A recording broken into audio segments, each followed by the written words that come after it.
Now, let's come back to the Himalayas and see what she was doing. We don't play baseball here. All right. Number 23. Feel your substance, meaning your form, your physical being, such as bones, flesh, blood, all are saturated with cosmic essence. It is another way of considering that all your nerves and senses are made with light. Yeah, it's very similar, okay? But perhaps he has to make a beautiful poem out of this, so one sentence by one sentence, he brought the audience, Devi, into the understanding of spiritual practice. Nevertheless, if he repeated something again and again, it doesn't do any harm anyhow, because we need repeating. Our karma, our bad habit has been repeated over many, many thousands of years. So if the master repeats only a few times of one good thing, it's not much. Sometimes it's not even sufficient to wash away all of our residue of garbage. All right, number 24, suppose. Okay, you can imagine your form to be an empty room with walls of skin only, and inside is, guess, what? Nah, empty.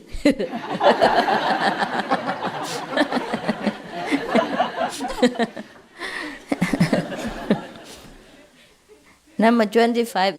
Now he remembered her, so he reminded himself that she's great. So he said, blessed one.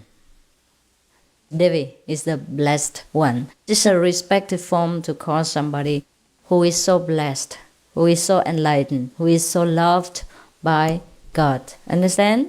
That means the enlightened one.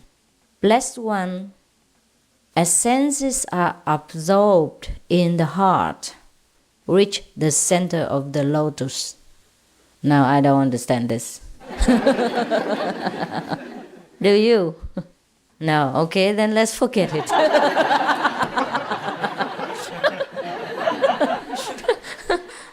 Why should we bother about something we don't like?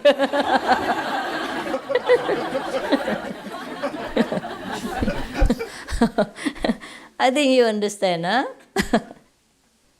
What he meant is by, physically forgetting yourself. Yeah? It's just like all your senses are absorbed in the concentration. In the heart, it means in the concentration. Yeah? And then enter the center of lotus, means enter the center of wisdom. Lotus means the purity. Yeah? The purity of ourselves is the wisdom center, is a real being, is a Buddha nature, or the kingdom of God. Yeah? That's why I told you all the names are just the same thing for one unique glory. Yeah? Okay. Reach the center of lotus means reach samadhi, reach Buddhahood, reach a Buddha nature. Huh? Now, number 26.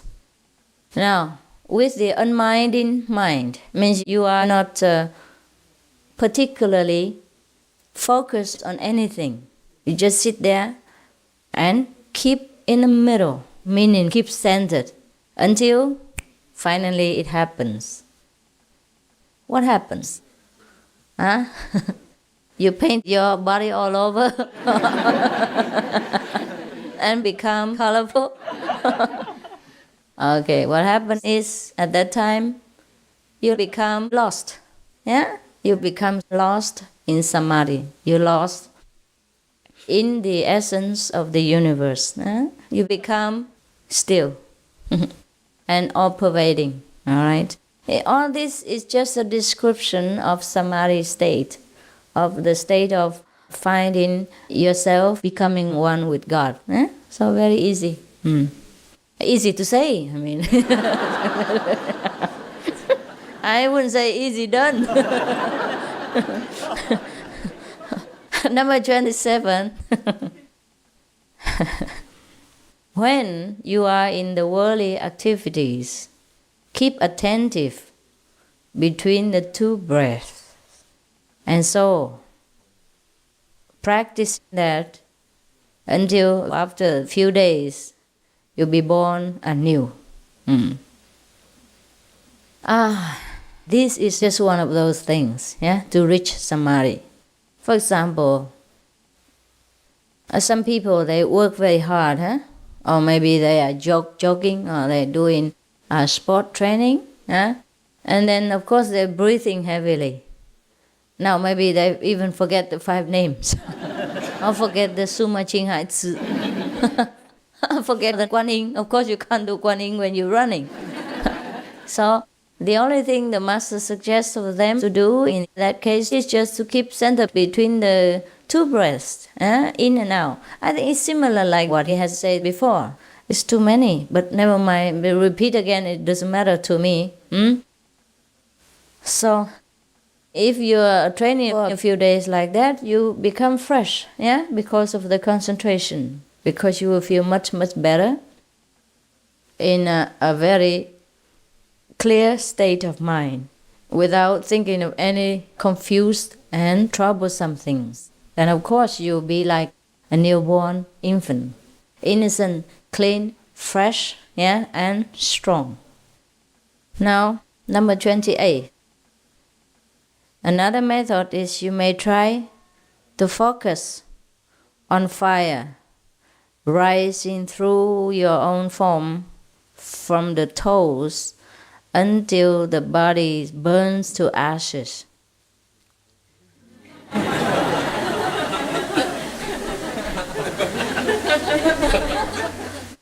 But not you.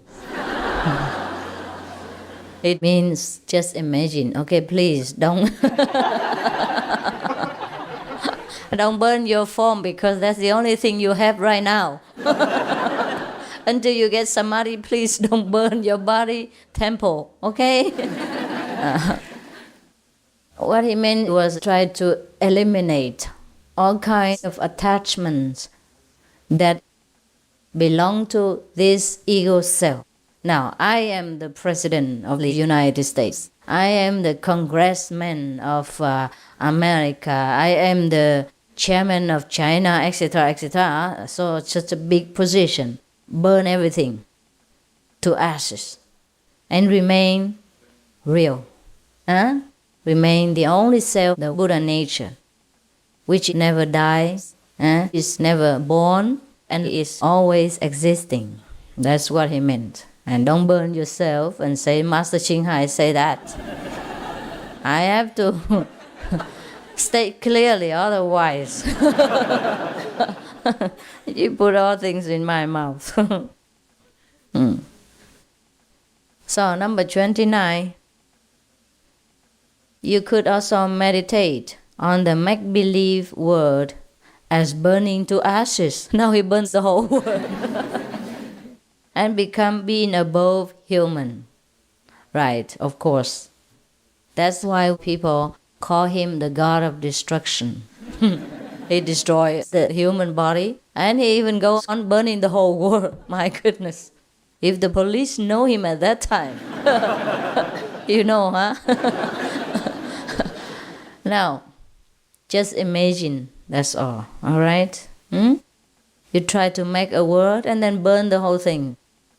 Just to let your mind become used to the ephemeral nature of physical existence. Perhaps that's the purpose of this meditation method. So that you cannot cling to anything at all. And you cannot hide yourself in any corner of the world, because the whole world is gone. At that time then, what do? Except to rise above the physical existence and become above human, supra being. That is one of the ways to remind us of the non-existence of this world, in order for us to put down easily, more easily, and become eager to practice and push our minds more forward into the spiritual freedom.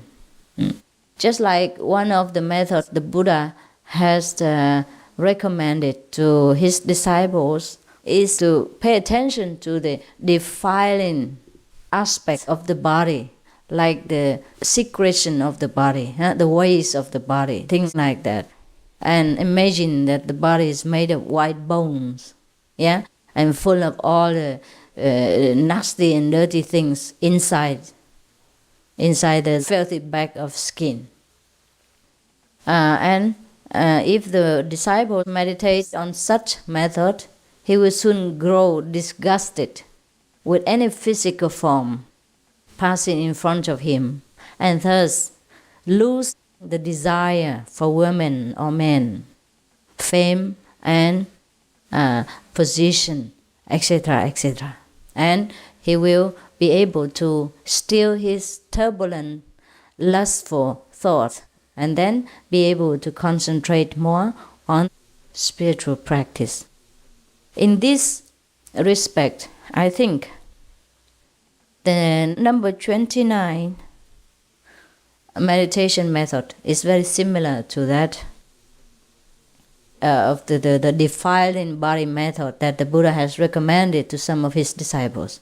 But in that case, you should also take note that these methods are only for beginners. For those who are still so attached to the possession of the world, so attached to the outside beauty of women and men. In that case, he should contemplate on this kind of method for a while, or at least when he is having such possessive and lustful thoughts for worldly physical forms and possessions, until his mind has grown accustomed to centering on the purity of the inside, instead of going around chasing after ephemeral forms of this physical existence. So in that case, this is not the main method that we should be practicing every day, but just a passing period of time until our mind gets purified. And then we concentrate on the main method, which is the Kuan method. Now, if you remember, in the Suragama Sutra, the Buddha also asked all the bodhisattvas to recommend their different methods so that the disciples can pick and choose what's best for them. And then all of them have spoken about more or less 25 methods. But then everyone has recommended that the Kuan Yin is the best because it's the most purifying, the strongest, and the most original. But in case you are very disturbed with the worldly senses which are entrapped in our body, and it's very difficult for us to escape, then you should consider contemplating on the defiling form of the body, or the whole world burn into ashes, etc. method, to still your mind until your mind is calm. Then you can concentrate better on the main method, which is the Kuan Yin method. Understand? Okay. But you should also remember that in the old times, people had more time than now. I wonder why. In the old times, people have less facilities, and they have to do everything manually. But how come they have more time? You ask your mother, brother, and father, and grandmother, grandfather, they had more time than we do now. They could sit with a neighbor and drink tea all afternoon and, and make fire and chat around. But now today we don't have. And we have fast cars, we have television, and we have aeroplanes faster than ever. But the more things we have, the less time we have. Perhaps because we have all these facilities, so we run after them. We must work harder so we can obtain these fast-moving objects. And in the old times, they didn't have them, so they don't have to work so hard. They just have enough food to eat. 2 meals, 3 meals a day, and just a few clothes. They didn't go anywhere, so they don't have to show off their cleavage or their weight. 125 like mine. For example, yeah? So there was no need for expensive clothes, yeah? For very glorious perfume or a very, very elaborate hairdo. Huh? And no need cars either, because they didn't need to go anywhere. They perhaps have less desire because they didn't know what does the next city have to offer. They didn't care. What they didn't know, they didn't bother with. They didn't desire. Is that not so? Yes.